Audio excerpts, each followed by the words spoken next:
والصلاة والسلام على سيدنا محمد رسول الله وعلى آله وصحبه الفائزين بالله. أما بعد فإن خير الكلام كلام الله وخير الهدي محمد صلى الله عليه وسلم شر الأمور محدثاتها وكل محدثة بدعة وكل بدعة.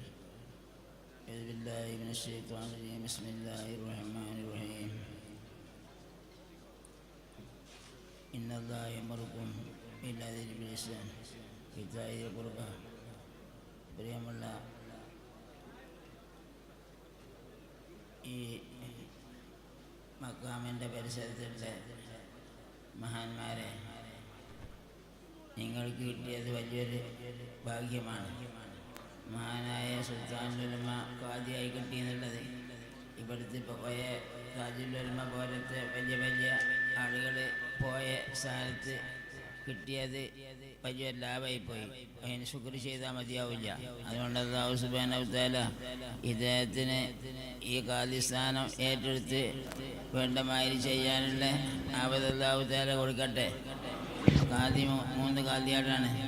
2 ഖാദി നരകത്തിൽ, 1 ഖാദി സ്വർഗത്തിൽ എന്ന് പറഞ്ഞാൽ ഖാദി പട്ടം ധരിക്കാൻ പേടിയായിരിക്കാനും ഒരു മാക്കന്മാർക്ക് അവർക്ക് പേടി ചെയ്തിട്ടല്ല, ഇവിടുത്തെ ദീനിൻ്റെ മസലഹത്തിന് വേണ്ടി ഏറ്റെടുത്താണ്.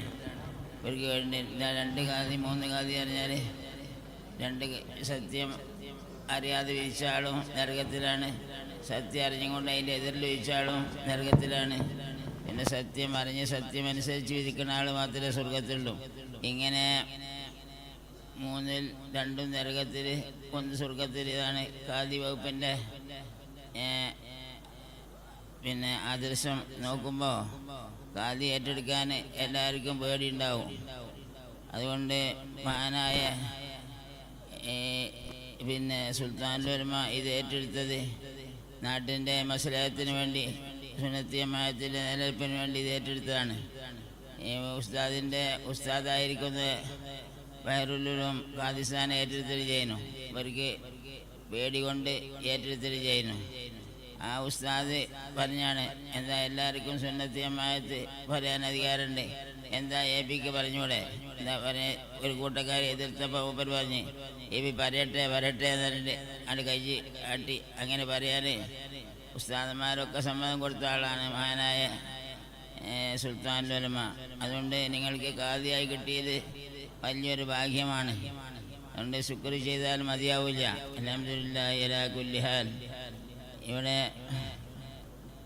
ഈ മക്കാമിൻ്റെ പരിസരത്തിൽ വെച്ചിട്ടാണ് ഖുത്ബ് എന്ന് ഇപ്പോഴും പിന്നെ താജുൽ ഉലമ ധാരിക്കുമ്പോൾ സയ്യിദ് മുഹമ്മദ് റളിയല്ലാഹു അൻഹുവിനെ പറ്റി ഖുത്ബ് എന്ന് പറഞ്ഞുകൊണ്ട് ധാരിക്കലായിരുന്നു.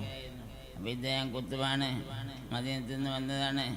ഇവിടെ ദീൻ പ്രചരിപ്പിക്കാൻ വേണ്ടി ഇവിടെ വന്ന് ഇവിടെ പരിചരിച്ച് ദീനിയായ സ്ഥാപനങ്ങളും എല്ലാ കാര്യങ്ങളും ഉണ്ടാക്കിയ മഹാനാണ് അവരുകൾ. എല്ലാവരെയും ആര് പറഞ്ഞേക്കുന്നത് തന്നെയാണ് അള്ളാൻ്റെ ഹബീബ് പറഞ്ഞേക്കണേ. അള്ളാൻ്റെ ഹബീബ് ഇപ്പോഴും വഫാത്തായി പോയിക്കണമെങ്കിലും എൻ്റെ വഫാത്ത് നിങ്ങൾക്ക് കയറാണ്, എൻ്റെ ഹയാത്ത് കാലത്ത് ഹയാത്തും കയറാണ്, വഫാത്തും കയറാണ്. റസൂൽ പോയി എന്ന് പറയാൻ പറ്റില്ല. റസൂൽ എപ്പോഴും ജീവിച്ചിരിക്കണ മാതിരിയാണ്. നമ്മൾ സലാം ചൊല്ലിയാലും മടക്കും ഒക്കെ ചെയ്യും. അപ്പോൾ ഹബീബായ നബിയാണ് ഇപ്പോഴും ഇവിടെ ലോകം നിയന്ത്രിക്കുന്നത്. റഹ്മത്തുൽ ആലമീനായ ഹബീബായ നബിൻ്റെ നിയന്ത്രണമാണ് ഈ ലോകത്തൊക്കെ നടക്കുന്നത്. ആ നിയന്ത്രണത്തിൽപ്പെട്ട ഒന്നാണ് ഈ ഖുത്ബിനെ ഇങ്ങോട്ട് പറഞ്ഞയച്ചത്. അതുപോലത്തെ പല സ്ഥലങ്ങൾക്കും പറഞ്ഞയച്ചിട്ടുണ്ട് ഖുത്ബന്മാരെ അല്ലാഹു സുബ്ഹാനഹു വ തആല. അതുകൊണ്ട് ആ ഖുത്ബിൻ്റെ ആദർശങ്ങളും മറ്റും നിലനിർത്താൻ പറ്റിയതായ ഒരു ഖാദിനങ്ങൾക്ക് അല്ലാഹു തന്നത് വലിയൊരു നിയമത്താണ്. അല്ലാഹു തആല ആ നിയമത്തിന് ശുക്ർ ചെയ്യുന്ന എല്ലാ ആളുകളുടെ കൂട്ടത്തിൽ ഇവിടെ ആക്കി തരട്ടെ. അസ്സലാമു അലൈക്കും.